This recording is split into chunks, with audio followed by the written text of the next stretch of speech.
السلام علیکم جی، کون سا محترمہ کہاں سے؟ السلام علیکم، میں آمنہ بات کر رہی ہوں لاہور سے۔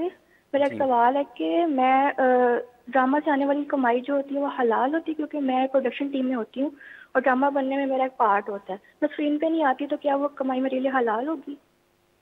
جی مفتی صاحب، اس کی کمائی کے حلال اور حرام ہونے کے لیے بھی وہی حکم ہے جو اس کا اپنا حکم ہے۔ اگر فی نفسی ہی وہ ڈرامہ جائز ہوگا تو اس پر ہونے والی جو محنت، پہلی آپ نے حدیث مبارکہ فرمائی ہے، ہاں جی، اگر تو یعنی شرعی تقاضوں کو پورا کیا جا رہا ہے ہاں تو پھر اس پر حاصل ہونے والا نفع فائدہ وہ حاصل کرنا درست ہے۔ اور اگر شریعت کی دھجیاں بکھیری جا رہی ہیں تو پھر اللہ تعالیٰ فرماتے ہیں وَلَا تَعَاوَنُوا عَلَى الْإِثْمِ وَالْعُدْوَانِ، عدوان گناہ اور زیادتی کے کاموں پہ کسی کا تعاون نہ کرو۔ ولا تعاونوا علی البر والتقوی، وَتَعَاوَنُوا عَلَى الْبِرِّ وَالتَّقْوَى وَلَا تَعَاوَنُوا عَلَى الْإِثْمِ وَالْعُدْوَانِ۔ اچھائی میں اور اس میں۔ اچھا، یہ جو جس طرح سے ابھی ہم بات کر رہے ہیں لباس کے معاملے میں، تو جو دیکھنے والے ہیں، اگر کوئی شخص یہ کہتا ہے کہ اس کا اور اللہ کا معاملہ ہے، تو جو دیکھنے والے ہیں ان کا کیا؟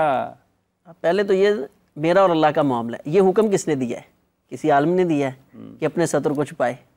اگر اس کا اور اللہ کا معاملہ ہے تو اللہ نے تو اس کو حکم دیا ہے کہ چھپائے۔ یہ کون سا بات ہے کہ اس اللہ کی مخالفت کر کے ہم کہہ رہے ہیں میرا اور اللہ کا معاملہ ہے؟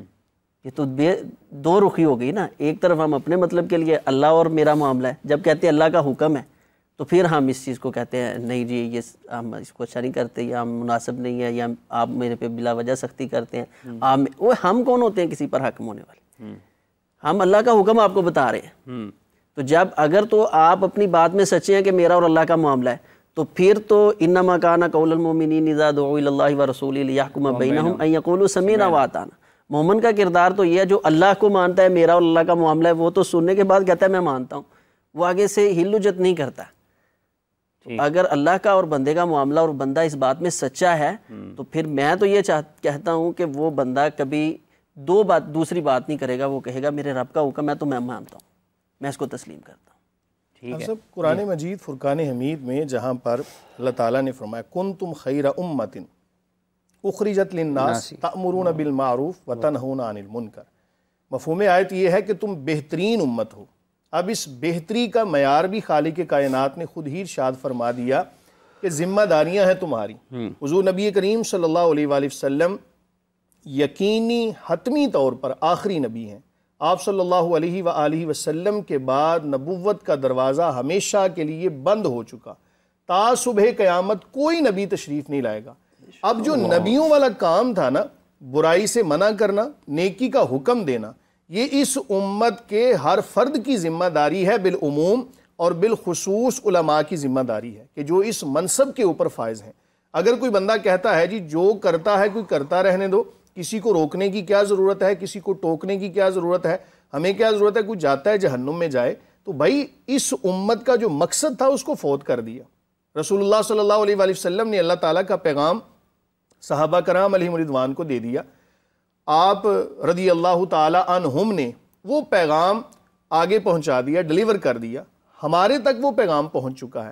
اب یہ ہماری شرعی ذمہ داری ہے کہ ہم ان تمام احکامات کو، چاہے ان کا تعلق حلال کے ساتھ ہے، چاہے حرام کے ساتھ ہے، چاہے جائز کاموں کے ساتھ ہے، چاہے ناجائز، یہ تمام تر معاملات آگے ڈیلیور کرنا یہ ہماری ذمہ داری ہے۔ جو بندہ سمجھتا ہے کہ میں رسول اللہ صلی اللہ علیہ وآلہ وسلم کا امتی ہوں، اور پھر یہ کہے کہ مجھے کیا ضرورت ہے کسی کو روکنے کی، کسی کو ٹوکنے کی، تو بھائی اس نے اپنا جو منصب ہے نا اس کو ترک کر دیا۔ تو بہترین امت ہونے کا حق ادا کرتے ہوئے جہاں پر بھی برائی ہو رہی ہو، یہاں تک فرمایا کہ اگر کوئی بازو سے روک سکتا ہے تو بازو کے زور سے روکے، اور اگر وہ زبان سے روک سکتا ہے تو زبان سے روکے، نہیں تو کم از کم دل میں برا جانے، اور فرمایا کہ یہ ایمان کی کمزور ترین علامت ہے۔ بدقسمتی سے آج ہم علماء بھی اور تمام تر طبقات جو ہیں وہ اس حد تک آ چکے ہیں کہ ہم ایمان کی کمزور ترین علامت کے اندر ہیں، اور اس سے بڑھ کے غضب کی بات یہ کہ اس سے بھی آگے کچھ لوگ اس کو برا سمجھ ہی نہیں رہے۔ برا سمجھ رہے۔ ایک کالر ہے ہمارے ساتھ۔ السلام علیکم، کون سا محترمہ کہاں سے؟ وعلیکم السلام، میں لائبہ بول رہی ہوں کراچی سے۔ جی میڈم۔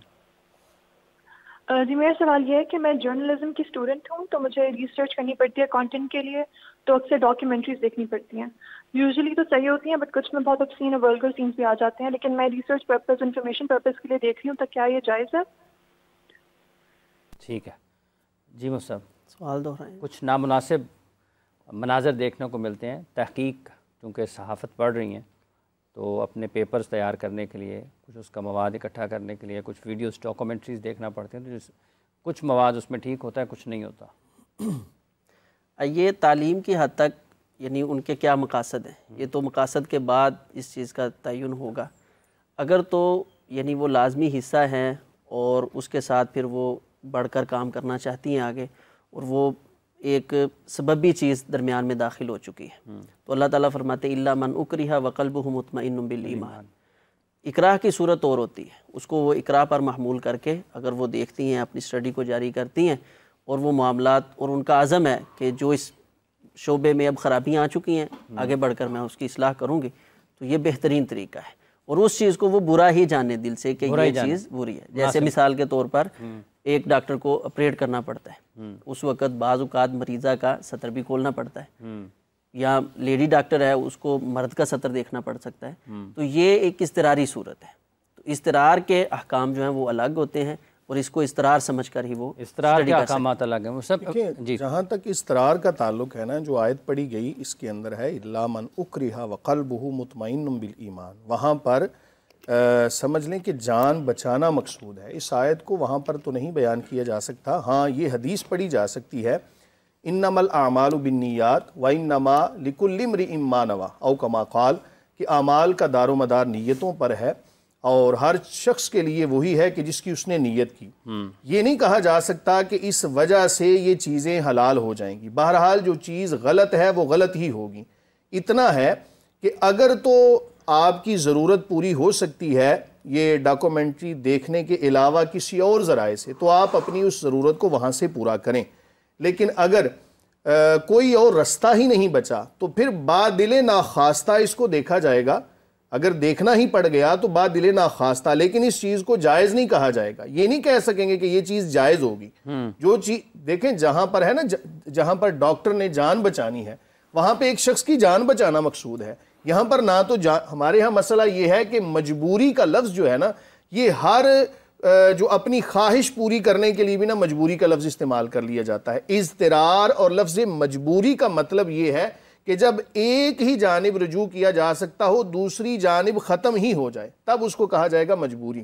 یعنی آپ کے سامنے صرف ایک رستہ ہے، دوسرے تمام کے تمام رستے آپ کے لیے بند ہو چکے ہیں، تو اس کو کہا جائے گا مجبوری۔ تو اگر تو کسی اور طریقے سے کام چل سکتا ہو تو اسی اور طریقے سے چلائیں، وگرنہ پھر بادل ناخواستہ اس کو دیکھنا پڑ گیا تو دیکھا جائے گا، لیکن یاد رکھیں اس پر توبہ استغفار کرنا لازم ہو۔ لازم ہے۔ ایک کالر جی ہمارے ساتھ، السلام علیکم، کون سا محترمہ، کہاں سے ہیں؟ جی وعلیکم السلام، جی میں علی بات کر رہا ہوں لاہور سے۔ جی علی صاحب، میرا بزنس ہے، ڈی جے کا بزنس ہے، میں شادی وغیرہ میں ڈی جے وغیرہ لگاتا ہوں، تو اس لیے میں نے پوچھا کہ اس کی جو کمائی ہوتی ہے وہ حلال ہوتی ہے یا حرام ہوتی ہے؟ گانے چلاتے ہیں آپ؟ گانے وغیرہ چلاتے ہیں اسے۔ اچھا جی، اس کی شریعت میں اجازت نہیں ہے اچھا ان کاموں کی، کیونکہ یہ کئی ایک مفاسد کے اوپر مبنی ہے، تو اس لیے اس سے جو ہے مکمل طور پر اجتناب کرنا چاہیے۔ گانے میں آلات موسیقی کا استعمال ہے، فحش گفتگو اس کے اندر موجود ہے، ٹھیک ہے، اور پھر جو ہمارے ہاں آج کل چلتا ہے سارا سسٹم آگے، وہ ساری مفاسد اس کے اندر جمع ہے، مفاسد، اس لیے یہ مناسب نہیں، یہ مناسب نہیں ہے۔ جی مرشد، دیکھیں اگر تو آپ ڈی جے آپ نے رکھا ہوا ہے تو میرا آپ کو مشورہ ہے کہ بہت سارے دینی پروگرام بھی ہوتے ہیں، آپ اپنے ڈی جے کو وہاں پر استعمال کریں، اور وہاں سے آنے والی کمائی انشاءاللہ العزیز پاکیزہ بھی ہوگی، اور جب آپ کے ڈی جے سے لوگ فائدہ حاصل کر رہے ہوں گے، کوئی دینی معلومات اس سے مل جائے گی، تو صدقہ جاریہ بھی بن جائے گا۔ یاد رکھیں کہ حضور نبی کریم صلی اللہ علیہ وسلم کا مبارک فرمان، جس کا مفہوم ہے کہ جس طرح نیکی جاری ہوتی ہے نا، اسی طرح گناہ جاریہ بھی ہوتا ہے۔ وہ جو قابیل تھا نا، پہلا قتل اس نے کیا تھا، اب جتنے قتل تا صبح قیامت ہوں گے سب کو تو گناہ ہوگا، لیکن ایجاد کرنے والا چونکہ قابیل تھا، اس لیے تمام کے جو گناہ ہیں اس کا وبال بھی اسے ملے گا۔ اس لیے آپ ڈی جے رکھا ہے تو اس کو اچھے مقاصد کے لیے استعمال کرنے، فی نفس ہی ڈی جے رکھنا ناجائز نہیں ہے۔ اس پر جو آگے معاملات ہیں نا، گانے چلانا اور فحش چیزیں وہاں پر آگے پرووائیڈ کرنا اور تشہیر کرنا اور لوگوں کو جناب کسی اور طرف لے جانا، وہ چیزیں ناجائز ہوں گی۔ من یشفع شفاعۃ حسنۃ یکن لہ نصیب منہا ومن یشفع شفاعۃ سیئۃ یکن لہ کفل منہا وکان اللہ علی کل شیء مقیتا۔ دیکھیں وہ آیت کا معنی تو یہ ہے کہ جس نے اچھے کام کے اندر سفارش کی تو اس کو اس کا حصہ ملے گا، اور جس نے برائی کے حوالے سے کوئی سفارش کی تو اس کو بھی حصہ ملے گا۔ تو اس لیے آپ ڈی جے رکھیں اور اس کو اچھے مقاصد کے لیے چلیں۔ وَلَا تَسْتَوِي الْحَسَنَةُ وَلَا السَّيِّئَةُ، اچھائی اور برائی جو وہ بیان کرے وہ حدیث ہے، من سن فی الاسلام سنتاً حسنۃ، جو دین میں اسلام میں رہتے ہوئے اچھا طریقہ جاری کرے گا اس کو اس کا ثواب ملے گا جب تک وہ قیامت تک اترے۔ ومن سن فی الاسلام سنتاً سیئۃ، جس نے کوئی برا طریقہ جاری کر دیا تو قیامت تک یا جب تک وہ عمل ہوتا رہے گا تب تک وہ برابر کا میں یہاں پر یہ بھی ایک عرض کر دوں کہ بعض دفعہ ہمارے پاس نا سوشل میڈیا کے یوزر ہیں سبھی، آج کل ہم مجھ سمیت سبھی ہیں، تو جب بھی کوئی چیز ہمارے پاس آتی ہے نا تو اس کو شیئر کرتے ہوئے سب سے پہلے یہ ضرور سوچ لیں کہ یہ جہاں تک شیئر ہو جائے گی نا، جہاں تک اس کی تشہیر ہوگی، اگر یہ نیکی کا کام ہے تو میرے لیے نیکی کا جاریہ یعنی صدقہ جاریہ بن جائے گا، اور اگر یہ گناہ کا کام ہے تو جہاں تک یہ ڈیلیور ہوتی رہے گی، جہاں تک شیئر ہوتی رہے گی، یہ گناہ بھی کھاتے کے اندر پڑا رہے گا۔ اور یہاں پر ایک بڑی قابل غور بات یہ ہے کہ اگر بالفرض اس بندے نے توبہ بھی کر لی، اس نے کہا مولا کریم میں اپنے تمام گناہوں سے توبہ کرتا ہوں، لیکن جو اس نے چیزیں شیئر کر دی ہیں وہ جہاں تک پہنچتی رہیں گی، جتنے لوگ اس کو دیکھتے رہیں گے، جتنے اس قباحت کے اندر شامل ہوتے رہیں گے، تمام کا گناہ بھی اس کو ملتا رہے گا، اکاؤنٹ چلتا پڑے۔ بالکل، اس لیے اچھا اکاؤنٹ چلائیں، آپ برے اکاؤنٹ کو بند کروائیں۔ ایک کالر ہے جماعت صاحب، السلام علیکم، کون صاحب محترمہ کہاں سے ہیں؟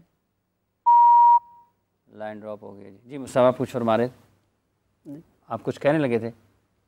وہ پہلی بات جو ہے نا میں نے الا من اکرہ وقلبہ مطمئن بالایمان سے وہ جو انہوں نے بات کی تھی نا، جی بات آخر پہ انہوں نے وہ میرے والی کر دی، میں نے اس لیے کہا کہ اصل بات کہ یہ اصول فقہ کا قاعدہ ہے کہ جو الضرورات تبیح المحظورات، وہ جائز کر دیتی ہے ممنوعہ چیز کو، ضرورت جو ہوتی ہے نا وہ بھی جائز کرتی ہے، یہ اصول فقہ کا قاعدہ ہے۔ صرف دیکھنا یہ ہوگا کہ ضرورت کتنی ہے، کس کو جا رہا ہے، یا اس کے اب یہ نہیں کہ چھوٹی سی بات ہمارے سامنے ہم نے کہا یار اب مجبوری بن گئی اب کیا کر سکتے ہیں، جب ایک جانب بالکل آپ کی بند ہو جائے، آپ کسی اور جانب جا ہی نہیں سکتے تو اس کو ایک ہی راستہ ہے، ہاں جی ایک ہی راستہ ہے، دوسرے حال راستے کوئی نہیں تمام آپ کو بند مل ہو رہا تو آپ اس وقت جان بچانا مقصود ہے، آپ نے کسی لیکن یہ شرط ہے کہ قلب الا من اکرہ وقلبہ مطمئن بالایمان، آپ اس چیز کو رضامندی سے نہیں قبول کر رہے، آپ کا دل جو ہے وہ شرعی جو اصول ہیں انہی کے ساتھ مطمئن ہے، آپ اس کو مجبوری سمجھ کر ہی استعمال کر رہے ہیں کہ یہ میری مجبوری ہے۔ میں ایک یہاں پر اصول یہ بھی بتا دوں، ایک کالر لے لیں جی السلام علیکم جی۔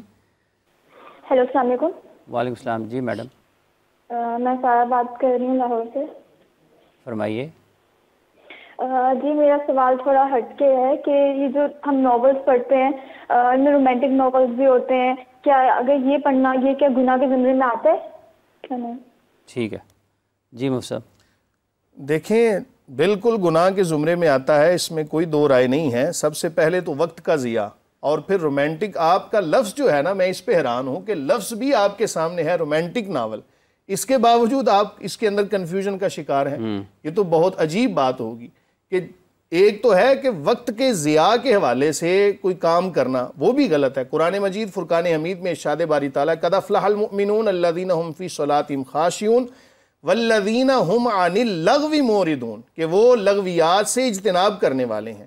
تو ایک تو وقت کا ضیاع، اور بڑی بدقسمتی کے ساتھ کہ ہمارے پاس سب سے انمول اور قیمتی چیز اللہ تعالیٰ کی عطا کردہ یہ وقت ہے، اور اس وقت کا جو ضیاع کیا جاتا ہے اور اس کو جسے کہتے ہیں ٹائم پاس کرنا، اور مختلف ذرائع اس کے لیے استعمال کی جاتے ہیں، یہ تمام کی تمام چیزیں ناجائز ہوں گی۔ آپ ناول کو چھوڑیں، اللہ کا قرآن پڑھیں، رسول اللہ صلی اللہ علیہ وآلہ وسلم کے فرامین پڑھیں، انشاءاللہ العزیز آپ کو قلبی سکون میسر آئے گا۔ اور یہ ناول کے اندر اگر آپ نے اپنا وقت صرف کیا تو ذہنی بربادی کے ساتھ ساتھ ذہنی تناؤ بھی آئے گا۔ میں ایک اصول بھی بتا دوں، اگر اللہ تعالیٰ سے بات کرنے کا دل چاہے تو اللہ کا قرآن پڑھیں، رسول اللہ صلی اللہ علیہ وآلہ وسلم سے کلام کرنے کا دل چاہے تو کریم آقا علیہ الصلوۃ کے فرامین پڑھیں، انشاءاللہ العزیز آپ کی روحانی جسمانی تمام قسم کی بیماریاں دور ہو جائیں گی۔ ٹھیک ہے، بہت بہت شکریہ آپ کا، مجھ سے آپ تشریف لائے، مجھ سے آپ کا بہت بہت شکریہ، قاری صاحب آپ کا بہت بہت شکریہ، اور تمام دیکھنے والوں کو بھی شکریہ جتنے لوگ ہمارے ساتھ اس وقت موجود رہے۔ شریعت کی، قرآن و سنت کی روشنی میں جو اس حوالے سے معاملات ہیں یا جو شرعی حدود و قیود ہیں وہ آپ کے سامنے پیش کیے ہیں، امید کرتے ہیں کہ اللہ تعالی ہمیں اپنے احکامات پر قرآن و سنت پر عمل کرنے کی توفیق عطا فرمائے اور ہمارے لیے سہولت والا معاملہ فرمائے، آسانیاں پیدا فرمائے۔ پروگرام کا وقت ختم ہو جاتا ہے، مجھ سے آپ سے گزارش ہے کہ دعا فرمائیں